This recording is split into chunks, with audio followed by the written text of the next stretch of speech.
Le ministère de l'économie est un ministère transversal qui concerne tous les ministères du gouvernement. C'est le premier mot du nouveau vice-premier ministre, ministre de l'économie nationale, Vital Kamerhe, qui a pris officiellement ses fonctions ce mardi 28 mars 2023 au terme d'une cérémonie de remise et reprise avec le ministre ad intérim Nicolas Kazadi en présence du secrétaire général du gouvernement et du secrétaire général à l'économie, Célestin Tuité.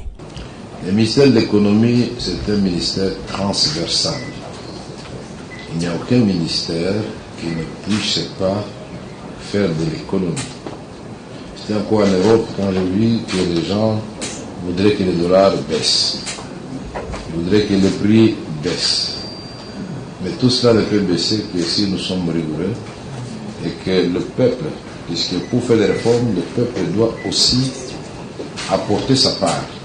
C'est-à-dire accepter de faire des sacrifices comme un laboureur et ses enfants pour que nous récoltions ensemble les fruits des efforts que nous allons faire. Les réformateurs ont toujours été détestés, mais après ils sont applaudis quand même puisqu'ils amènent les changements.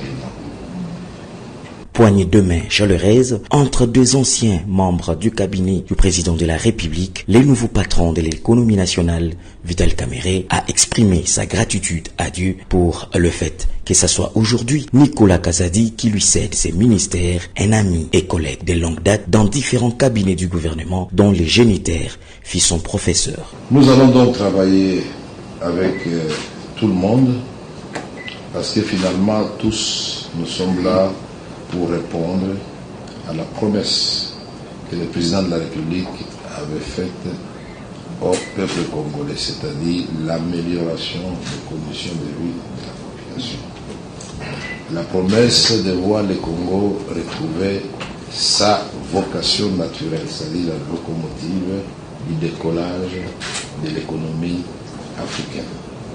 Aux membres du cabinet de l'administration, nous sommes tous des Congolais et des Congolaises, et même les expatriés qui nous assistent de temps en temps avec leur expertise, nous sommes tous des humains.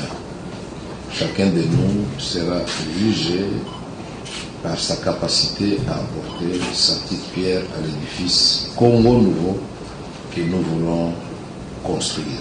Face à ses collaborateurs, le ministre sortant Nicolas Kazadi a demandé aux uns et aux autres de réserver un accueil chaleureux à Vital Kamerhe en lui apportant tous leurs appuis pour relever les défis qui sont nombreux. Une mission dont le peuple congolais attend un résultat meilleur. L'honneur de faire la passation de service avec quelqu'un qui n'est pas n'importe qui dans ce pays et par rapport à moi, qui est un grand frère que je connais depuis plus de 30 ans, je crois. Et les hasards de la vie ont fait que aujourd'hui, moi, son petit frère, je fais une reprise avec lui. Le nouveau ministre en charge de l'économie, qui est aussi vice-premier ministre, va présider la commission ECOFIN du gouvernement. Nous aurons l'occasion, je n'en doute pas, de poursuivre dans les réformes, parce que M. Vital Kamerhe est un réformateur. Ce n'est pas quelqu'un qui se contente du statu quo, et je suis convaincu que nous ferons une équipe choc dans le secteur économique pour poursuivre dans l'élan dans lequel nous avions été déjà lancés. Le nouveau vice-premier ministre, ministre de l'économie, a trouvé plusieurs chantiers qui ont été lancés notamment sur la stabilisation des prix, sur les processus de rationalisation des structures de prix et tarifs de médicaments et des soins de santé, les infrastructures et bien tant d'autres en plus de 5 degrés en attente des signatures sur la table du premier ministre qu'il a promis de finaliser avec les concours de tous. Les clous de la cérémonie a été la passation des pouvoirs avec la signature des procès-verbaux et la remise des signateurs entre le ministre ad intérim Nicolas Kazadi et le vice-premier ministre entrant en charge de l'économie nationale Vital Kamerhe, qui a affirmé qu'il va travailler avec tout le monde pour arriver à la réalisation des attentes du président de la République.